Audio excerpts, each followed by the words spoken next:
قبل أن نبدأ هذا الفيديو ندعوكم للاشتراك في القناة وتفعيل الجرس ليصلكم كل جديد.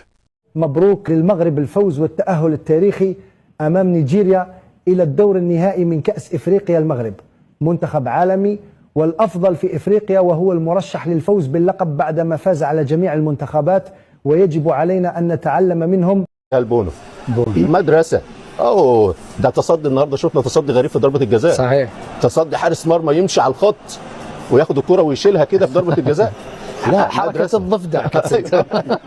لا مدرسة ياسين بونو ومدرسة. عشان تاخد بطولة لازم يبقى عندك حارس مرمى. تقال على المنتخب المغربي او على البطولة؟ هو على فكرة السنغال ما بتعرفش تلعب مع البلد المنظم، فان شاء الله مبروك للمغرب والمنتخب النيجيري. فان شاء الله النهائي يبقى اسهل من نصف نهائي، وانتم تستحقوا على الاداء الكبير في هذه البطولة اللقب، فنبارك لكم ان شاء الله بعد النهائي ان شاء الله. موجودة وليد دابا شويه الحمد لله. لا كنا علاش كنا عارفين ما درنا والو، كنا بغي فريمون نمشيو لا فينال، وكنا عارفين الماتش. صراحه حنا فرقه قويه، اون دي ميور اللي لعبنا دوبي تري لونتون، اتليتيكمون تكنيكمون، وكانوا زود ثقه في لو تورنوا.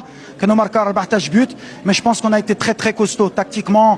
الدراري زون سويفي البلان، اون ايتي باسيون، مشينا حتى لي برولونغاسيون لي شونجمون، الدراري اللي دخلوا، وفي الاخر مع الجمهور كيعاونك باش تقدر تجري. ولا باني ولا ما كناش مع الجمهور باش يعطينا ديك لا فورس فيزيك، ما كناش نقدروا. بالحق الحمد لله يستاهلوا. ديما كتقول مرديين هاد الدراري.